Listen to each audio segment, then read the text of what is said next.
Magandang gabi po sa inyong lahat. Ako po si Radyo Man, Jenny Pahilaga. And of course, sa ating po namang usapang batas with Attorney Rene Bueno. Bumabahang magandang gabi pala, partner. Dapat ang batian ngayon, Attorney, bumabaha Good evening, Attorney, partner. Magandang gabi sa lahat ng ating mga kayubi at sa lahat ng nakatutok sa YouTube at Facebook. Oh, ang ganda ng ano mo dyan, lightings mo, Attorney. Maliwanag. Maliwanag, para kang si John Lloyd. Ayan. Nako, Attorney, ano ba? Napanood mo ba kanina? Nako. Oo, medyo dumadami ang mga nominees for Best Actor and Best Supporting Actors. Oo, at may mga nawala. Pero bago natin pag-usapan may yan. ghosting. Ghosting. Di lang pala sa relationship may ghosting, no, Pati Attorney? sa public, sa government transactions. Oo, meron din pala. Pero bago yan, partner, Attorney Bueno, papasukin muna natin ang report ng ating Radyoman. Aabot sa 476 million pesos na halaga ng shabu. Shipment na harang ng Bureau of Customs at PIDEA sa isang courier warehouse sa Vitas. Uy, Tondo, Maynila lang ito. Alamin natin ang balitagyan mula po kay XL Radyoman 7, Mike Goyagoy. DCXL Radyoman Report. Radyoman dyan ang attorney, nasabat ng Bureau of Customs at PIDEA o Philippine Drug Enforcement Agency ang shipment ng shabu sa isang courier warehouse sa Vitas, Tondo, Maynila. Itong naturang pangyayari, itong interdiction operations ay sinagawa kaninang alas 10 ito ng umaga. Ito'y sa isang courier warehouse sa Vitas, Tondo, Maynila. Dito muna na-discover ng mga otoridad ang 70 kilo ng shabu na nakalagay sa 3 balikbayan boxes. Tinaya ang halaga nito na nasa halos sa kalahating bilyong piso. Galing muna ito sa isang alias George na galing Las Vegas, Nevada sa USA at dadalhin sana sa Bacoor, Cavite para sa isang alias Jose at isang alias Izang. Sa ngayon naman ay inihahanda na ang mga kasong isasampa laban sa mga courier at ayun sa mga consignee nitong nabanggit na mga shipment ng shabu. Ang ating report mula rito sa Quezon City, Radyoman 7, Mike Goyagoy at RMM, DZXL 558. Maraming salamat sa report ni XL Radyoman 8, Mike Goyagoy. Pero partner, invitahan muna natin sila at batiin ang mga kayubi natin nanonood na. Ayan, kita mo ba dyan, partner? Okay. Sige, unahin ko na si Addictus Rex. Ayan, partner, nanonood na Attorney Cheska Macorol, Maylene. Who else? Shiro Konsaki, Cheska Macorol. Ayan, nandito na sila ngayon nanonood sa atin. Inibitahan po namin kayo na Attorney Bueno po na aking partner. Manood po kayo at i-share po ang Usapang Batas. Live na ho tayo sa Facebook, YouTube, TikTok at X po, yung dating Twitter. Paki-like and share po Usapang Batas. Kung may tanong din sila, partner, Attorney Bueno, pwede ho silang mag-comment sa atin para masagot po natin sa ating programa. Okay. So eto na. Eto na, umpisahan natin ang ating kwentuhan tungkol sa mga naganap sa maghapon dyan sa atin sa Senado, pati na din sa Kongreso, meron din yan. Oo. Nung nakita ko, nung ini-interview ito si Diskaya, ang daming sasakyan Oo. Attorney punong-puno. Diba? Ang kanyang garahe. Oo. Wow, mapapasabi kang, wow, sana all. Sana all. Na all. Pero kanina, partner, ano nangyari? Nagkaroon ng ghosting ng mga luxurious cars. Ano nangyari? Oo, nawala ang kanyang mga ipinagmamalaking sasakyan na galing sa iba't ibang bansa na mukhang lumalabas na mga sasakyang imported na hindi nagbayad ng tamang custom duties. Doon mo tayo sa custom duties muna, partner. Eto, ayan. So, di ba punong-puno yan noon na parang pinagmamalaki niya pa sa isang panayam? Oo, at mukhang dalawa lang daw ang naiwan dito sa kanyang garahe. At nawawala na yung 38, 40 to nung una Grabe, Attorney. So, pero dalawa na lang naiwan. Baka mamaya... bukod kang pinagpala. Ang search warrant, pero actually hindi naman search warrant ang tawag dito. Ano yun? Warrant of seizure and detention. If the warrant is issued by the Bureau of Customs, ang tawag dyan warrant of seizure. And detention. But if it is issued by the court, that is what we call as a search warrant. So may So, kaibahan may yan. kaibahan yun. May partner. judicial process pag search warrant dito Oo. by virtue of the powers of the Bureau of Customs Commissioner. Oo. Ang tawag doon, warrant of seizure and detention. Magkaiba po yun. Kasi partner, ang inilabas ng Bureau of Customs ay Warrant of seizure and detention. Oo, okay. So, kasi kanina parang medyo nagtataka ko at sunod-sunod ang balita sa radyo at telebisyon. Ang tawag nila dito ay search warrant. Pag sinabing search warrant, ayan, ito ay in-issue through an administrative proceedings. Ayan, may administrative proceedings. Sige po. Kapag search warrant, judicial process. Yan ay ating pinapaliwanag sapagat tayo ay nasa isang programang Usapang Batas. Sige nga, Attorney Bueno, pakipaliwanag nga po sa amin na naayon sa batas ang kaibahan nito, no? Oo. Yung nabanggit mo nga, galing sa korte pag... Kapag galing sa korte, Oo, search warrant, search warrant. through judicial process yan. Kapag galing sa Bureau of Customs by virtue of the special law na tawag natin ay Customs Modernization and Tariff Act, ang tawag dyan ay warrant of seizure. Okay. Tapos yan ay...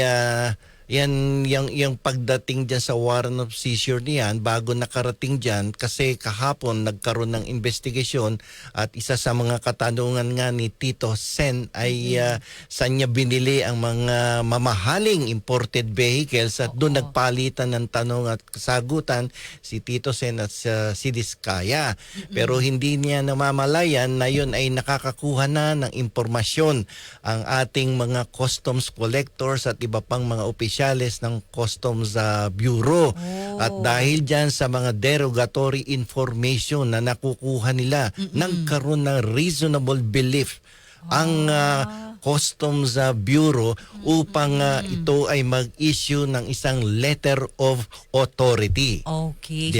Yung letter of authority.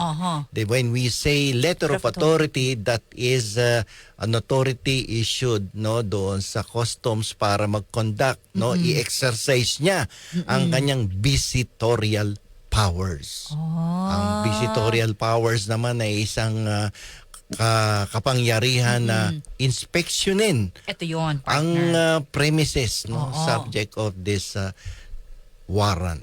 So ito yung ginawa ng Bureau of Yan ang ginawa ng Customs Bureau. So walang kamalay-malay ay pinapaihinan na pala ng ating butihing senador na si Tito Sen para maglabas ng LOA at warrant of seizure. Nakakuha kasi ng impormasyon eh. Oo. Pero meron ba sa batas, Attorney Bueno, na pwedeng maghain din ng kaso si Diskaya? Ganito yan, kapag kinumpis ka ng Bureau of Customs ang lahat ng kanyang sasakyan o kalahati ng kanyang sasakyan, Dalawa lang nakita, partner. kung yung dalawa na yun at kung siya ay mayroong paniwala na siya ay nagbayad ng tamang custom duties, yung taxes against imported vehicles, at naipakita niya na may resibo siya, binayaran ko ng tama ang gobyerno, at to ay pwede niyang questionin ngayon ang customs collector. Okay. At kapag naniwala ang customs collector na tama ang pagbabayad ng buwis nitong si Diskaya, ay automatic magkakaroon ng review ng kaso. Kasi ang sinasabi ng batas, if the decision is adverse, pabor doon sa kinumpiskahan, there is an automatic review of the case. Yan, hanggang makarating yan doon from customs collector, yan ay mapupunta sa commissioner. Pag natalo pa rin ng gobyerno sa commissioner ng customs, paano yun, partner? pupunta sa secretary of the Department of Finance. Finance. Ayun. Okay. Pag natalo pa rin sa Department of Finance, pupunta yan. Ang last resort nila is this Court of Tax Appeals. Ayun. So kung mapapansin mo, walang regular courts participation dito. Kaya ang tawag dapat doon sa search is Sa warrant is a warrant of seizure. Seizure, Hindi yan sa na. search warrant. Kasi Oo. judicial process yung search warrant. Oo. Ayun. Correction lang dun Correction sa term lang, na ginagamit oo. sa Kasi balita. Gamit na gamit yung search warrant. Search warrant. Oo. Kasi kanina naririnig ko sunod-sunod sa ibang mga radyo Panayam, oo. at sa television. Palaging search warrant. Medyo Kakaiba po. hindi siya legally correct Oo. term. Okay. Warrant of seizure. Oo, no? warrant of seizure Attorney, and detention. And detention. Nakapasok sila doon. So, paano ngayon ang gagawin ng Bureau of Customs dito sa natagpuan lang na dalawang sasakyan? Ayun Na ay kanilang i-review. tatatakan, parang may ilalagay sila doon no? At yun ay babantayan ng isang opisyal o empleyado ng customs. At sila ay bibigyan ng hanggang 15 araw upang mabigyan ng pagkakataon na isumite sa customs collector ang ebidensya ng kanilang pinagbayaran ng buwis or customs duties.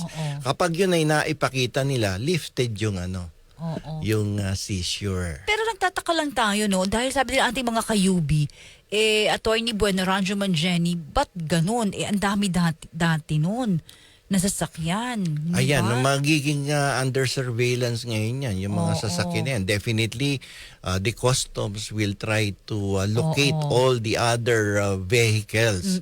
Kasi ang katwiran kanina ay hanggang second floor lang kung saan sila nakapag-search. No? Ay dapat hanggang ilalim ng lupa, tiningnan nila. Baka may no? Anong tawag doon? May... Baka merong basement yan eh. Oh, 'Di ba? Mataas yung bahay. Baka mamaya mo nung natunugan na sinumbong na sila sa customs Nasa at ilalim, padating no? na ang mga kawani ng customs. Baka mamaya ay either may taguan sa ilalim o kaya nilagay sa third floor. Ang galing mo doon, Or fourth floor. partner. Di ba nila naisip yan? May paraan ba tawag doon sa heavy equipment, yung crane ba 'yan? Oo. Yung basta yung malaking truck na bumubuhat Hindi naman ng mga backhoe, hindi naman Oo, ganon. hindi siya backhoe. Ang O, dali-dali crane, to, basta. ilang minuto lamang itataas lang yung kotse, ilagay doon sa third floor, sa fourth floor ng kanilang building. Biglang no? Biglang nawala Oo, 'Di ba? oo. Pwedeng nandoon sa taas kasi ang search warrant pwede mo lang or warrant of seizure. Oo. Kung ano lang yung particular place na naka-describe doon sa Dun lang. warrant, doon lang sila pwede. Paano Paano kung kung hindi kasama yung third floor at may fourth floor? basement? So hindi siya makakaakyat Oo. doon. O kung hindi sinama yung basement, hindi rin sila makakapunta sa Knowing basement. construction, Oo. syempre magaling magawa ng mga ganyan Siyempre, yan sasabihin nung Na nabigyan ng design. tip, oy, pupunta na dyan ng customs. Ay, sabihin, sige, itago ang kotse. Ano Naman. nakalagay sa warrant? Oo. Hanggang second floor, mag-i-inspect. O sige, Oo. dalhin sa third floor. Yun lang. Sabi dito, partner na ating mga kayubi. Ay, ang laki ng bahay Ilang floor yan? Parang fourth floor, parang mall Parang mini na mall laki, na yan Pwedeng nasa third floor yung sasakyan. Diba? Pwedeng nasa rooftop. The question is, sabi ni Shuri Konsaki, partner, Attorney Bueno, is smuggled kaya yung ibang luxury cars? That is the question. Yan nga ang pinag-uusapan. Kung smuggle dyan, definitely should be investigated kung nagbayad sila ng customs duty. Customs duty, Oo, dun yung muna. taxes against imported vehicles. Ay, hello daw kay Brenda Barton, nanonood siya na Simple Man. So, yun na nako. Yun lang ang ginawa muna nila ngayon. Yan ang problema dyan. At nagtakbuhan na ang mga sasakyan. Either nasa basement o nasa taas ng building. Parang na partner, Attorney Bueno, parang mall na, no? Oo, Pansin mo? oo. Nakita ko na ganyan mga mall mga parting mga provinces. Mall na yan yung ganyang kalaking Sobra, Oo. Sobrang yaman nitong tao na to. Nagsimula siya bilang isang ordinaryong empleyado, sa sa different companies at ang kanyang nanay ay chambermaid sa United Kingdom at ang kanyang tatay naman ay isang simpleng manggagawa. And look at her now, Oo. Tapos ito palang si Diskaya ay may connection sa dating mayor ng Pasig na si Vicente Eusebio. Sa Pasig. Yung si din. Vicente Eusebio ay half brother yata ng kanyang isa sa kanyang mga magulang. Yun lang. So may politika. Parang Oo. mall, partner. Ay, ang biruin mo ilang floors yan. Mga 4 yan Bueno. Definitely Ganda ng may bahay. basement yan Oo. So, pag wala doon sa search warrant o sa warrant of seizure, hindi Hanggang hindi doon lang makakapunta yan doon sa basement kung hindi nakadescribe Kung doon. ano lang yung place. Oo, may particular description kasi ang warrant eh. So, yung nakita na dalawa, ano na yon, at didikitan na yon. Didikitan na yon, tapos babantayan na yon, nakabantay hanggang maisubmit nila yung evidence of correct payment of customs duties. Pag nasubmit nila yan, walang problema. Pero pag hindi nasubmit, dadalhin na yan. Confiscated yan. Attorney, sabi ni Simple Man, pamangkin ni Eusebio na mayor at Merong Construction Company. Yes, nasa construction business din kasi ang mga Eusebio eh. Ayun So, lang. parang mall eh, oh. Oo, sa ibang ano yan, sa ibang lugar yan, partner, mall na yan eh. Yung ganyan na design, bahay lang yan, ano. Tapos Alam mo, yun siya, medyo nakakagulat din itong mga negosyante na to sapagkat sila din pala ay nakakuha ng proyekto sa Davao City na worth 880 million. Laki. Ang laking proyekto ang nakuha. At ang isa pang nakakapagtaka dito ay hindi siya kilala ng mga taong taga Davao at ngayon lang sila nakilala. Despite the fact na meron joint venture between their companies and the companies of the immediate relatives of Senator Bongo. Yun na. Si Mr. Malasakit. Naku, yun nga pala, no, Oo. Attorney Bueno. Ano bang naaayon sa ating batas kapag ganyan na senador? Kasi kanina nakapanayam din dito sa DZXL sa programa na ating kasamang Radyo Man Lourdes, si former Senator Trillanes. Oo. At sinasabi niya, ba't ganun? Yung may certain word siya na sinabi kay Senator Bongo. Ano ba yung ginagawa mo dyan? Yun. Yun ang mahirap kasi dito. Alam mo, ito, opinion lang naman natin dahil Yes, attorney. naririnig natin sa mga balita. Itong si Senator Bongo, he cannot deny the fact na talaga namang meron siyang conflict of interest dito sa nangyayaring investigasyon sa flood control na to dahil ang kanyang ama ang may-ari ng isang kumpanya na ipinangalan sa pangalan niya.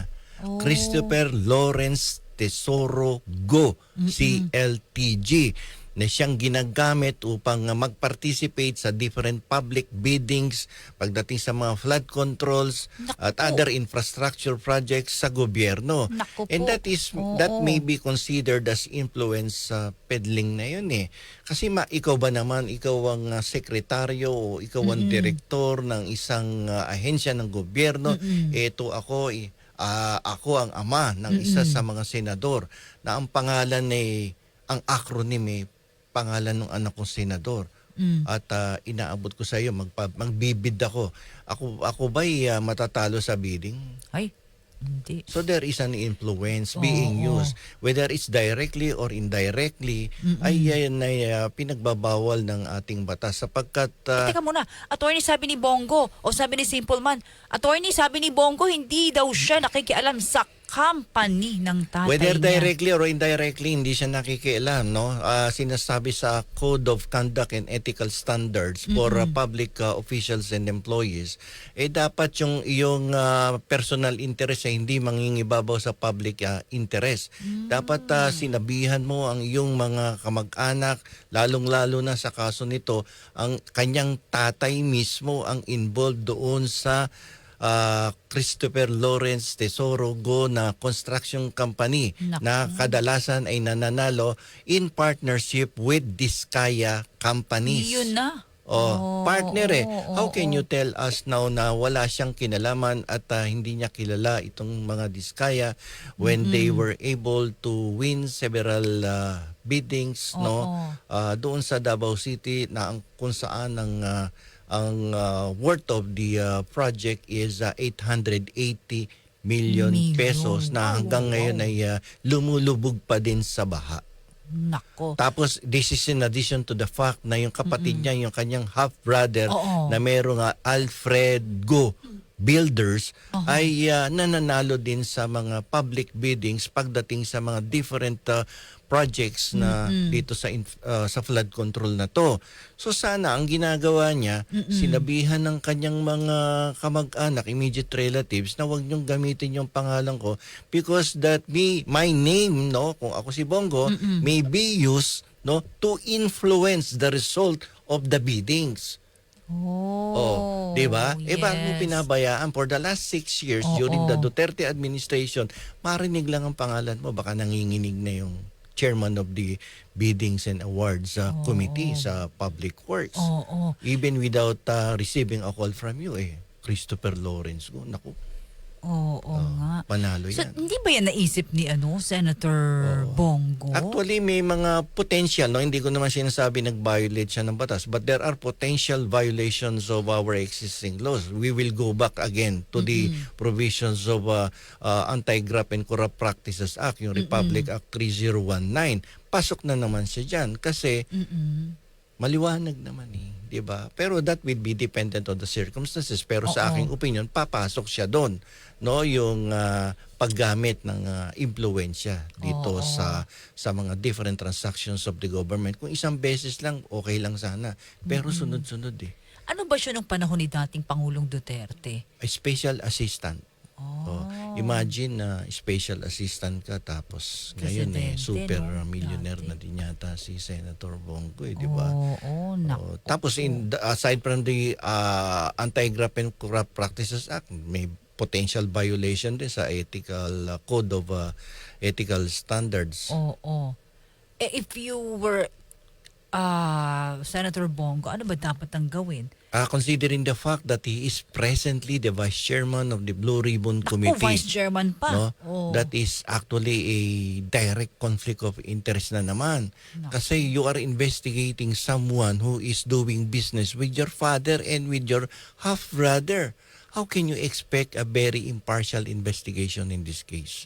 Walang patas na pagdinig ang lalabas dito. Although sasabihin mo na patas ang investigasyon, but in the eyes of the public, how can you convince them that there is an impartial and fair investigation? Paano mo sasabihin ngayon? Dapat, the best thing for the senator to do is to resign from the Senate Blue Ribbon Committee. Kasi vice chair ka tapos you are investigating someone who is connected with your father and your brother. How can you decide fairly? Hindi ka makakapag-decide dito ng patas. Siyempre, ikaw bilang anak, magkakaroon ng bias. Oo. At hindi mo Dito. rin maiaalis sa isipan ng maraming tao na ating mga kababayan because you cannot please everybody. Like sa mga nag-iisip sa alamang batas na ipinapaliwanag mo, Attorney Bueno, partner, hindi maalis sa isipan natin na posibleng maimpluwensyahan. Hindi ba? Yeah, talagang mau-impluwensyan. With the use of the name, dapat pinagbawalan niya na. Huwag mo nang gamitin Christopher Lawrence Go Builders yan. Gamitin mo na lang Jeneline Pahilanga. Pwede. Builders. Oo. Bakit nga ba kasi na o kaya apelido? Shiro Kansaki o kaya Addictus Rex Construction Company. Maylin. O kaya Maylin. Marian Nanale. Oo. Diba? Simpleman Construction. Yan yung mga Kahel, pangalan. Master Pogi. Oo, Master Pogi. Yan. Car O kaya Ops. Ako Pogi Construction. O yung mga ganyang pangalan ang dapat ginagamit. Go no? Go. Oo. O di sana, imbis na go ang ginamit niyang kumpanya na company stop, look and listen na lang. Oo. Stop, look, and listen. Pwede wag lang yung ganun, ano? Naku, mahirap yun to lang. kasi nagkakaroon talaga ng conflict of Ito. interest dito. Tanong ni Marian Nanale, Attorney Bueno, madadamay ba si Mark Villar, si Senator Mark Villar, if makasuhan yung nilagay niyang,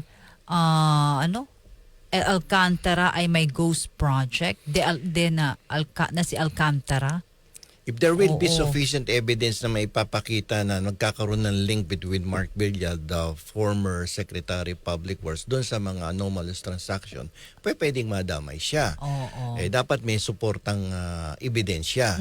So, pero command responsibility yan. Kung nagkaroon ng mga anomalous transaction during that time, may potential na madawit ang isang pinuno ng isang ahensya na punong-puno ng katiwalian. Naku po. Ayan ang problema dyan. So tuloy-tuloy pero minsan parang nakakapanghina kung ikaw ay isang taong nagmamalasakit sa iyong bansa at makikita mo na ang mga nag-iimbestiga ay mga taong pinaghihinalaan na din ng taong bayan na sangkot sa mga anomalyang nangyayari sa ating bayan na hindi nagkukusa na lumisan doon sa kanilang mga posisyon na hinahawakan upang alisin ng pagdududa ng taong bayan na sila ay may kinalaman at pinagtatakpan ang mga anomalyang nangyari sa ating mga ehensya sa gobyerno.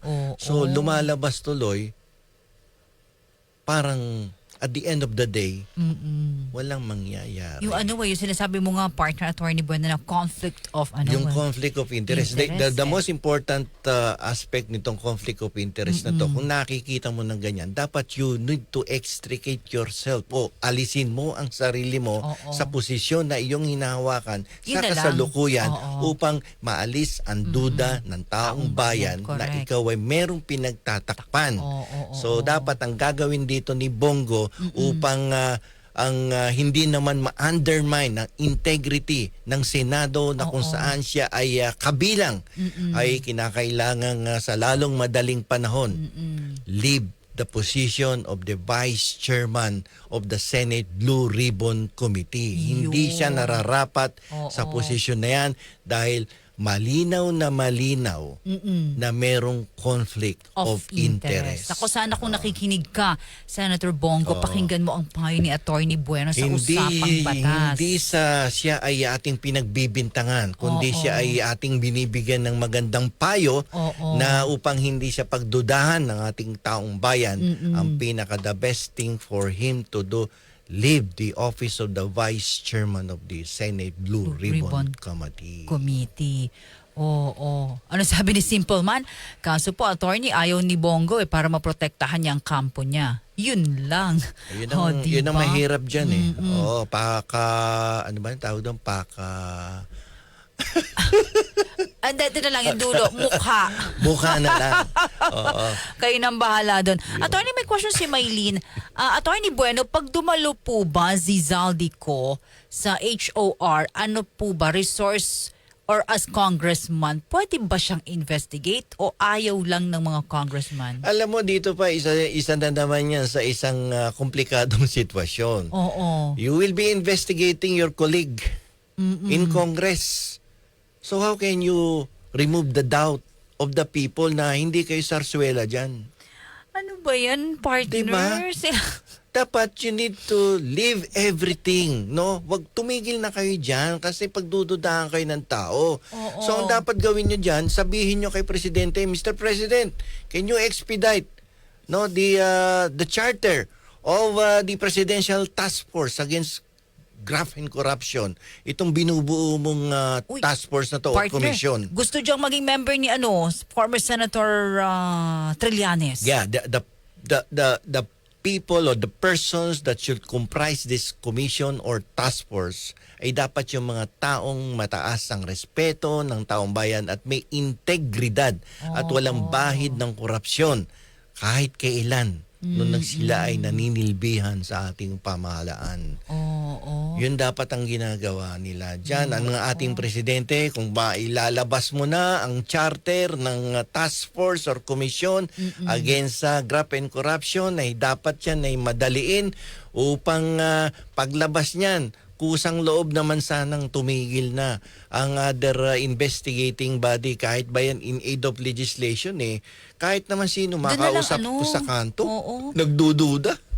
Partner, di ba? Ang dami nga mga memes ngayon, mga post sa social media, pinuputakti sila ng mga ganyan. Hindi maganda tingnan Yung pinost mo sa social media mo, sa account mo, di ba sa ibang bansa, sinugod yung yung mga lawmakers sa Indonesia, sa galit ng tao, sinugod yung mga bahay nilang magaganda at pinagbabato sa labas ang kanilang mga kagamitan. Puti, hindi nangyayari sa bahay ni ngayon, ni Diskaya, no?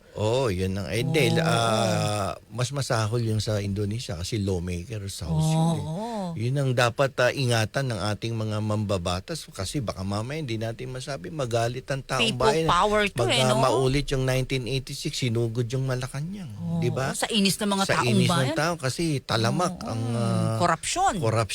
Mamaya maulit yan. Wag naman sanang maulit, di ba? Grabe naman. So maganda, partner, yung payo mo, ipatigil na itong investigation na ito, yung agad-agad yung forthwith yung investigating body ni Pangulong Ni Pangulong Marcos. Yun na lang ang ano, Yun ang para bigyan walang- ng daan Yes. na magkaroon ng masusing investigasyon. Oo. Para walang conflict of interest. Walang Kasi conflict of sila interest. Iniimbestigahan mo sarili mo, tatanungin mo yung sarili mo, may kasalanan ba ako? Siyempre, wala. Kanya-kanyang ano yan, di ba? Paglilinis. O sabi ni Maylin, nagsalita daw ng 11 minutes si Bongo, hindi raw pinatigil ni Marcoleta. Kaya medyo nagkainitin sila ni Senator Raffy Tulfo. Tulfo, yan. Tapos Oo. bibigyan mo ng airtime ng non-time si Tulfo, 2 minuto. Oo. That is not fair. Tapos pinahihinto mo kagad. Pero if someone who is identified politically sa'yo, yun ang binibigyan mo ng binibigyan ng oras at may extension pa kapag nagsasalita. Nagbabasa lang naman. Dapat dyan sa Senado, bawal magbasa ng script eh. Para malaman mo yung competence ng tao eh. Hindi ako attorney, bueno partner, ito yung mga naisip ko eh. Parang ano lang, parang katuwaan ko lang ba? Parang naisip ko lang. Pag kumidlat yung kumidlat, Tapos saan pumunta? tapos ando lang sa Senado lang, yung lahat ng mga sinungaling, di ba, Natatamaan. tatamaan ng kidlat, may matitira kaya doon, partner? Palagay ko yung janitor. Hindi ka sure. Hindi ako sigurado. Hindi ka eh. sure. Oo. Baka mamaya Diba? yung mga janitor isang matira. Hindi, tsaka yung, alam mo, yung sino yung Pinocchio ba yon? Pinocchio. Kasi si Oo. Pinocchio, humahaba ang ilong. Habang nagsisinungaling Habang siya, nagsisinungaling, dapat ganun na mangyari. Gusto ko yun. Pag may investigation, regardless of in aid of legislation yan or whatever, dapat pinalalaki ng Diyos yung ilong ng lahat ng taong hindi nagsasabi ng katotohanan. Gusto ko yan. Listado na. yung Diba? yung sa NBI, yung pag nagsasalita yung gumagano. Yung lie detector. Pwede. Iyon na itatago pa yan. Mas maganda yung yung Pinocchio Para ba- style. Attorney Bueno, just answer me yes or no. Kilala mo ba ito? Di nakaganon yung kamay mo doon pag nagsabi ka ng no. Nahabay. Hindi, gumano no. Nagsinungaling. Parang Siguro- grounded. siguro pag labas- Mangingisay ka dapat. Siguro paglabas to nangingisay na puro siya. Oo. Paglabas Diba? mo ng investigation room, kulay itim ka na. Sa pagsisinungaling mo, sunog na sunog ka eh. Alam niyo na itatago niyo yun dito sa earth. Pero hindi niyo madadala yan sa langit yung yaman niyo. Yung konsensya dyan, minsan, dapat makonsensya naman kayo dahil bilyon-bilyon ng pinaglulustay nyo, no? Pinagnanakaw nyo sa taong bayan. Pagkatapos yung mga kasabot ay makikita mo sa kasino, nagpapatalo ng daan-daang milyon. Oo. Di ba? yun Yung mga na. opisyal ng ilang ahensya ng gobyerno. Oo. Diba? Ewan ko. Sobra to nangyayari Pinapatawa sa bayan ko lang natin. si Maylin, Attorney Bueno, Oo. kasi masyadong seryoso si Maylin eh, At di ba? ang mapapansin mo pa madalas dito, sabi ko nga sa iyo, yung ibang nag-iimbestiga at iniimbestigahan nagkakaroon ng demensya, limot. Hindi ba si Bruce Willis lang ang may ano ngayon? Dementia, si Bruce Willis, pero sa Senado, madami palang may dementia dyan. Oo. at Ano nga yun? Nakakalimutan nila yung mga dati Bakit nilang... may picture na kumakalit ngayon sa SOCMED na magkatabi si Bonoan tsaka si Diskaya? Oo, yun nga. Ako maniniwala sana ako si Bonoan dahil 80 na yata yun, baka may dementia na nga. Oo. Pero yung si Diskaya, bata pa yung 40 plus lang yun eh. Oo. O para magkaroon siya ng dementia, na itatanggi niya na minsan nagkasama sila. At may mga senador din yata may dementia sa palagay mo. Baka may mas matindi pa doon, partner, attorney. Ewan ko, sumasakit na ulo ko sa May kwento ano nga to. ako dyan yung Oo. tatlong matanda na 80 anyos, nagkikwentuhan sila sa Oo. kusina nila. Tapos? Sabi nung isang matandang may dementia, sabi niya, pwede ba ipagtimpla mo kong ng kape? Sabi niya doon sa pangalawang matandang 80 anyos. Sige, tumayo yung pangalawang matanda, nagpunta doon sa kusina. Tapos nung kinuha niya ng termos, bumalik siya doon sa unang matanda. Sabi niya, ano ba pinatitimpla mo? Sabi ganun. Tapos sumagot yung unang matanda, bakit nagpapatimpla ba ako? Tapos Dimension, tapos sumagot yung pangatlong matanda, tatlo kasi sila na doon. 80 years old. Sabing ganun, ano ba naman kayong dalawa kayo? Hindi nyo naaalala ang mga pinagsasabi nyo. Sana hindi ako maging ganyan. Knock on wood. Tapos bigla siyang tumayo. Yung matandang pangatlo na nagsabi ng knock on wood. Tumayo siya, pumunta sa pintuan. Sabi ng dalawang matanda, saan ka pupunta? Oh. Sabi ng pangatlong matanda, bakit? Di nyo ba narinig? May kumakatok sa pinto. Nako, no? Teka, wala ako ano dito eh. Wala akong laughing background. Hinahanap ko yung laughing background namin, attorney. Ayun. Baka yun na yun, yung ano nila. Ay, mahirap gamutin yun. Oo. Parang ganun tuloy yung nakikita kong senaryo during the investigation. May Mahirap mga yun. dementia sila. Oo. Sana wag sila maging ganun yung istorya ng tatlong matanda na nagsimula sa pagtitimpla lang ng kape. Oo. At sa pagkatok. Mahirap gamutin ang taong sinasadya na makalimot. Oo. Diba? Yan ang mahirap na sakit, yung limot eh. Oo. Lalo na yung mga nangungutang din na yan. Yan ang May mahirap. utang ba ako sa'yo? Oo. Ganon, di ba? Bakit kilala ba kita? Attention, delikado yun. Pwede ba yung sa korte, yung ganon? Ay, Nakalimot eh. Oo. Attorney, sa batas ba natin, ano ba yun? Pwede ba yun? Suspended ang hearing. Pag... Oo. I-order ka. Doon ka muna sa sa ospital na mga makakalimutin. Oo, hindi nga totoo yun, attorney, pag gano'n. Nasaan nga ba ako? Baka Nakalimot hindi. ako eh. Oo. Rehabilitation. Pero pinapatawa lang kay ni Attorney Bueno, pero seryoso to. Oo, ha? dahil ang ating sitwasyon ngayon, kapag sineryoso mo to, maapektuhan ka dito. Ako ngayon, believe doon sa mga yung mga ating mambabatas na merong mataas na integridad, no, na nag-iimbestiga ngayon. May mga edad na din yan, katulad ni Tito Soto, katulad Tito ni Ping Lacson. Oo. Baka mamaya ma-high blood yan. Oo sa kakatanong dyan. Na minsan nahalata nila kung nagsisinungaling yung inimbestiga nila eh. Si Ping Lacson pa, Senator. Si Ping alam mo Lacson. galing Minsan yun. si Tito Soto, nakita ko, nagkunot yung noo, lalukot yung mukha. Pag napapansin niyang nagsisinungaling yung tinatanong niya eh. Oo. So, mahirap din eh, di ba? Sabi nilang ni Car Obs, Attorney Bueno, may karma din sila. Yun na nga eh. Ang problema dyan, kailan na natin makikita yung karma? Oo. Medyo mabagal ang takbo ng karma eh. Baka pantay na yung paa natin, hindi ko pa nakikita si Karma. Partner, alam mo ba yung latest ngayon? Mas lalo sumakit yung ulo ko. Magkano utang ng isang Pilipino ngayon? 142,000 something, partner. 140,000? 42 utang. 42,000? Oo, utang ng isang Per Filipino. Pilipino? Oo, per Pilipino. Oo, so grabe no? Oo. Dahil doon sa... Pwede ba tayong maningil sa labas yan? Sabihin natin tayo na magbabayad doon sa ano. Di ba, no? Akalain mo yun, ha? Finance Chair Senator Sherwin Gatchalian, bawat isang Pilipino partner, ikaw, ako, ang utang natin is 142,000 sa pagdinig ng Senado, sabi ni Senator Sherwin Gatchalian. Oh, So, grabe kalain no? mo yun. 142,000. Sila yung gumamit patapos tayo magbabayad. Oo, di ba? Tapos paglabas ng ano natin, ng sweldo, payday, ayun na. Kaltas agad ng ano. Oo. Kaya ang dami ngayon, ano na lang, partner, dinadaan na lang sa SOCMED, yung mga pambanat. Nakita mo ba yung kay Edu Manzano? Oo, si Edo, dinadaan niya na lang sa jokes. Uy, ang partner. Magaling yung gusto graphic ko yun. designer. Ang galing. Tsaka, nagte-trending talaga. Yung Diba? kay Edo. Oo. Magaling magpatawa si Edo. Dinadaan na lang ngayon sa mga Pero ganyan. relevant yung kanyang jokes. Galing. May patama yun. Oo. Nagpapatawa siya pero may pinatatamaan siya. Contractor siya doon, ano? Madalas dala niya yung payong eh. Oo. Yung payong na libre ng isang luxurious motor vehicle. Oo, 'Di ba? matindi Kaya yun. daw niya binili yung kotse dahil may libreng payong na worth 500,000 pesos. Yung payong pala. Oh. Langya, oh. Diyan na lang natin dinadaan, partner. Wala tayong magawa eh. Oo, so Yun na eh. grabe, no? Tapos pati naman itong mga sinasabing nepo. Ano ba yung nepo na yan? Nepo babies.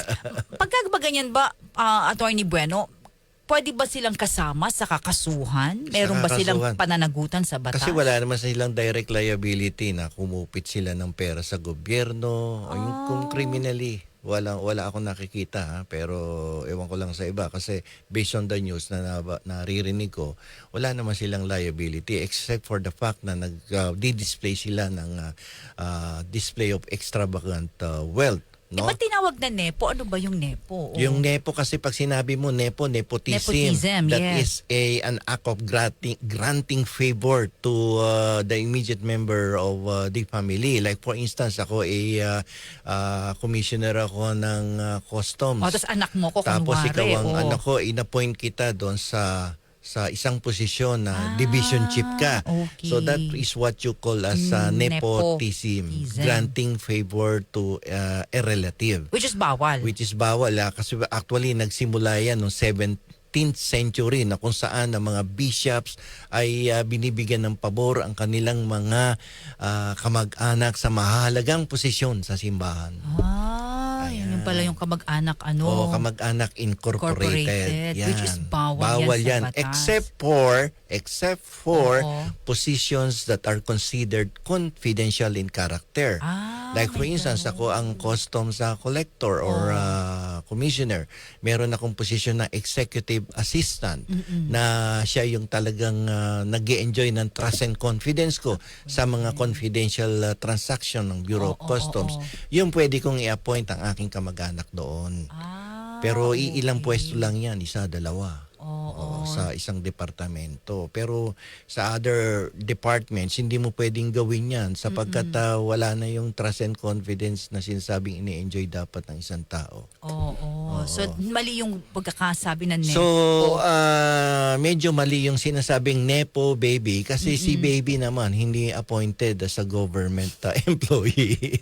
Kasi I think nepo baby derived from the word nepotism. Nepotism eh. So, hindi correct yung paggamit ng nepo baby. Katulad ng discussion natin kanina, some reports na sinasabi, nag-issue na ng search warrant ang korte Ay, hindi naman yun dapat. dahil para makumpiska yung mga smuggled vehicles. That is not correct because when it is the Bureau of Customs conducting the search, ang tawag doon warrant of seizure. Yan tandaan niyo yan That's So, word for the day. Warrant of seizure Seizure and and- detention. And the second one is nepo. Nepo baby. Walang ganun. So, Siguro walang tawag sa kanila. dapat magkaroon tayo dito ng word of the day. Para araw-araw lista nyo sa inyong notebook na maliit at makikita ninyo na araw-araw lumalawak ang inyong Kaalaman. bokabularyo pagdating sa mga legal na usapin. Attorney, pag may narinig ako, ay hindi, sabi ni Attorney Bueno sa usapang batas, mali yan. Dapat warrant of Seizure. Pag sinabi nilang, ano ba yan? Manood ka dapat araw-araw mula alas usapang 8 hanggang alas batas. 9, usapang batas. So, wag silang tatawagin attorney na wala lang, Disney princess na lang, ganun. Ganun na lang. Ang mga Disney princess, kumain ng ganun, di ba? May mga bags, mga grabe. ganun, mamahalin. Pero there's no such word as Nipo so, kaya baby. nag-umpisa yun, no? Ewan ko sino nag-start ng lengguwahe na yun. Yun lang. Sabi dito ni Mailing, pag lumabas na kaya ang Independent Commission, attorney, titigil na po kaya ang Blue Ribbon at TRICOM? Kasi yung Blue Ribbon tsaka TRICOM na yan, part of their authority yan to conduct, for themselves na magkaroon ng investigation because that investigation is, ulitin natin, is in aid of legislation. Pero ito namang Independent Commission or Task Force of the President ay created in order to investigate public officials in the executive branch of the government in order to prosecute them if found na merong mga ebidensya na nagsasangkot sa kanila sa mga anomalous transaction sa Department of Public Works and Highways. Ang uunahin kasi yung DPWH, di ba? Alam mo, pwede ka namin i-quote doon ng digital team natin ng DCXL News. Pwedeng i-post yun yung payo mo kay na ayon sa batas kay Bongo. Okay yun, maganda yun, partner. Dapat talaga mag-resign yan si Bongo. Dahil Bongo, tomorrow you should resign as Vice Chairman of the Senate Blue Ribbon Committee. Vice Chairman Not that we are against you, but it is only to follow the letter of the law regarding the Code of Conduct and Ethical Standards under Republic Act 6713. Checkin nyo na lang kung tama yung numero ko. At saka, 6713. At saka para hindi magkaroon ng pagdududa ang taong bayan. Para mawala ang pagdududa ng ating taong bayan sa iyo. at maging impartial, fair ang investigation dyan sa Blue Ribbon. Oo, kasi Masisira ka dyan kapag hindi ka nag-resign. Oh, tandaan mo yan ha, Senator Bongo. Sabi ni Maylene, baba ka na dyan sa Blue Baba Ribbon na, Committee. Blue Ribbon. Oo. Attorney, paano po yung mga contractor, ombudsman naman magkakaso? Contractor. Oo, sa mga contractors, sino magkakaso daw doon? But Ombudsman? basta kasi sila kapag in connivance yan with public officers, Oo, paano yun? they can be sued, no? Kapag more than 50 million yan, plunder yan. Katulad nung nangyari. One good example is the case of Janet Napoles. Naku, oo. Contractor yan Famous. or yung NGO niya, 'di ba? O plunder din ang kaso niyan eh. Kasi kasabwat niya yung mga public officers. Parang ano lang, sabi mo, reincarnation, ano? Oo, yung pork barrel Oo, ngayon, pork flood barrel. control. Oo. Diba? Attorney, paano po, sabi ni Cons 45, yung mga commissioner na politiko, dapat din ba silang mag-resign? Commissioner San. Saan commissioner? Madaming commissioner eh. Sa Uncalled 45, oo, in the government, Commissioner. dapat din ba sila mag-resign?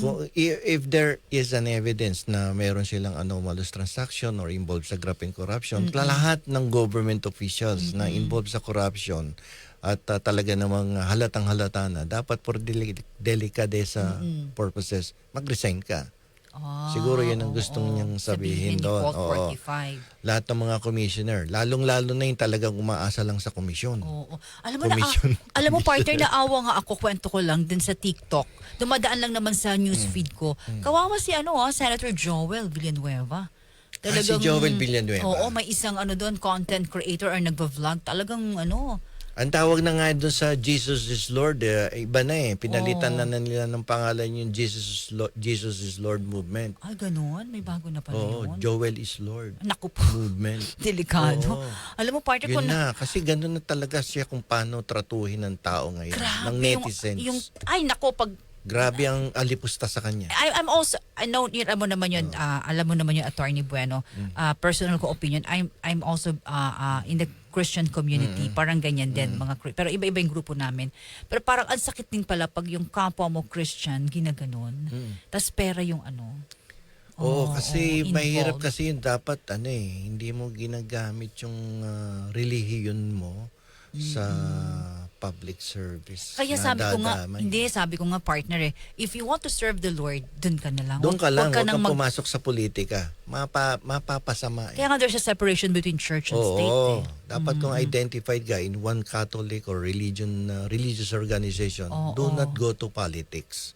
Dapat yun. Hirap yan. Yun. So, Meron daw, GIL, Joel is lying, Attorney Bueno. ayan, Joel is lying. Ang galing mo Nakita dyan, ko din Maria yan. Nanali. Ba't ganyan ka? Oo. Joel is lying movement.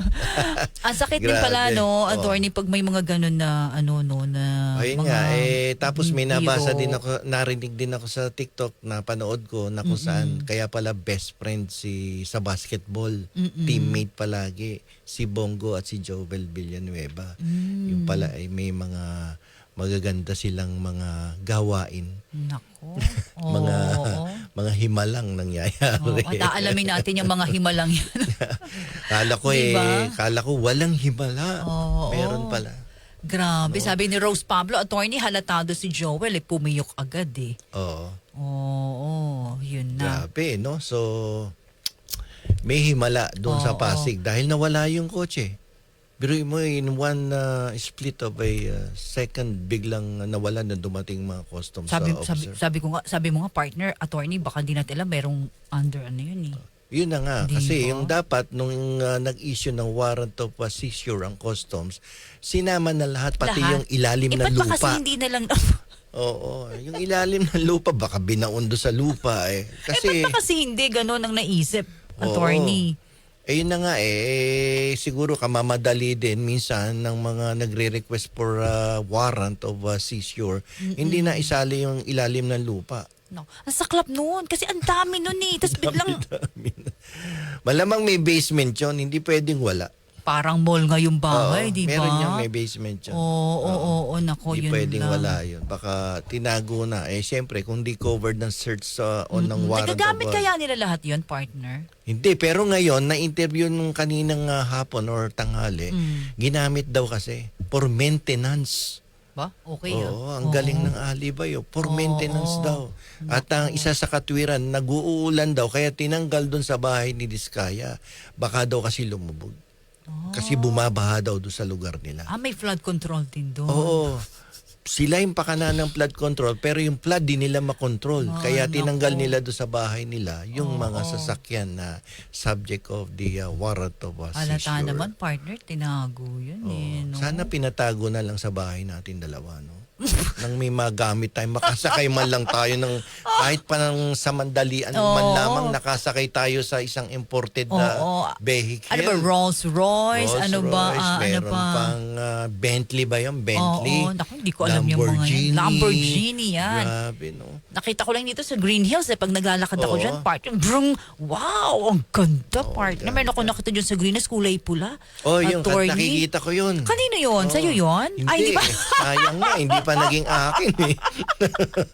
Bawal ba yun picturean pag ganon, attorney, ano? Wag mo i-post, pwede mo picturean, wag mo lalagay sa social media. Tapos naka pa yung plate number, ano? Madedemanda. Kaya dinadaanan ko na lang, partner eh. Sabi ko, wow, Picturean wow, mo, pero personal file mo. Ganon. Wag mo i-share. Tapos pasimple ako, partner, medyo hinihimas kong ganyan. Wow. Sabi ko, ganda. Inamoy mo ba? Yung hinimas mo.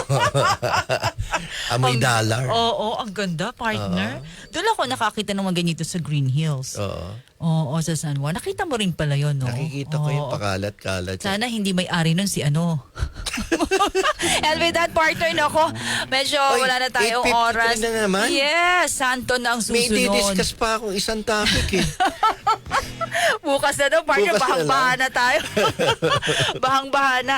Uy, maraming salamat sa inyo ha, sa ating mga kayubi. Susunod po ang Santon live po yan sa atin. Ako po, si Radyo Man, Jenny Pahilanga, partner. At ako naman po si Attorney Rene Bueno at muli bukas ay sana'y makasama namin kayong muli at dito sa ating programang Usapang Batas.